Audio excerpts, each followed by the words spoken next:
За тэгэхээр бид бүхэн сонгоны хайрхан дүүргийн 25 дугаар хороо буюу бидний нэрлэж заншснаар зүүн слааны шинэ эцэс дээр ирээд байна. Энд одоо өнгөрсөн цагаан сарын үед одоо шинжлэх ухааны технологийн их сургуулийн нийгмийн технологийн сургуулийн доктор Болдбаатар гэж хүн хүргэж өгч явах үедээ энд хүннүгийн үед хамааралтай юм булш байна гэдгийг ямар ч гэсэн мэдээд энэ сургуулийнхаа баг хамт олноор өнгөрсөн 3 сард ямар ч гэсэн энд 20 гаруй булш байна. Харин хүннүгийн үед хамаарагдах юм а гэдгийг олж тогтоосон байна. Ингээд соёл спорт аялал жуулчлалын яамд хүсэлт илгээж одоо хамтран ажиллах гэрээ байгуулж энэхүү одоо судалгаа шинжилгээнд туслалт одоо дэмжиж одоо энэ шаардлагадах хөрөнгө санхүү гаргаж өгөөч гэсэн юм хүсэлтийг тавиад улмаар хамтран ажиллах гэрээгээд энэ сарын 6-наас энд одоо албан ёсоор малтлага хийж эхлэх байгаа юм а.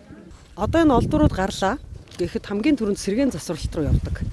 Одоо яг юу гараад ирв чи шавартай устай зэвэрцэн энэ гарч ирнэ шүү дээ. Тэгэхээр тэрнийг хамгийн түрүүнд сэргээн засварлах байгууллагуудтайгаа одоо энэ малтлах хийсэн шинжлэх ухааны их сургууль бол гэрээгээ хийгээд сэргээн засварлах үйл ажиллагаа явуулдаг. Сэргээн засварлах үйл ажиллагааныхын үеэр соёлын өвд бүртгэж авдаг. Тэгээ соёлын өвийн бүртгэлд орсны дараагаар бид нар аль музейд хуваарлах вэ гэдэг музейн хуваарлалт явагддаг.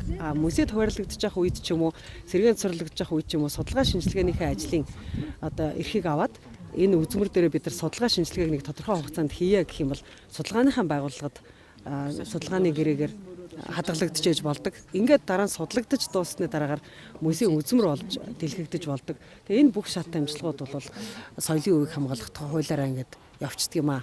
Зүүн слааны эц орчмоос олдсон эдгээр булшууд жирийн иргэдийн булш бөгөөд булшийн малтлагыг шинжлэх ухааны технологийн их сургуулийн нийгмийн технологийн сургуулийн хамт олон хийж байгаа юм аа.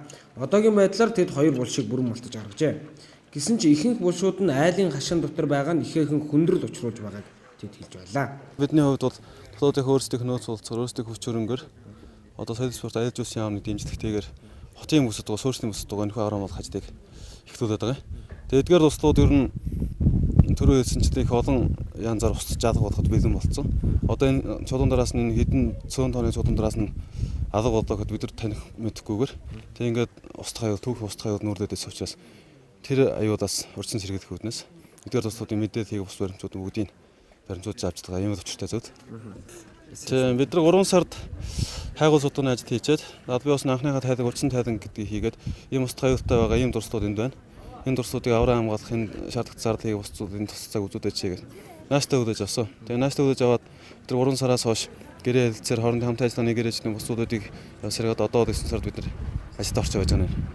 Энэ жилийн үед малтлагын ажлыг зөвхөн ил буюу машин зам дээр байгаа эвдэрч сүйдэх устж өгөх болох магадлал өндөр булшнуудыг малтах бол эх жилээс айлуудын хашаан дотор байшингийн суурин дор байгаа булшнуудыг малтах харуулжээ. Тиймээс соёл спорт аялал жуулчлалын сайд эх жилийн малтлагын санхүүд айлуудын хашаанд малтлаг хийхэд шаардлагатай нөхөн төлбөр зардлыг нэмж тусгаж өгнө гэдгээ энэ үеэр хэлсэн юм аа. Хамгийн үнэтэй олдвор энд байгаа. Энд болохоор бид нар дотроо үр тариатай. Үр тариаг нь бид ингээд шинжилгээнд өгнө. Нөгөө эртний файло ботаник гэдэг эртний Ботаникийн шинжилгээнд өгнө. эртний файло ботаникийн шинжилгээгээд ямар үр тариас ямар тарьж ийсэн.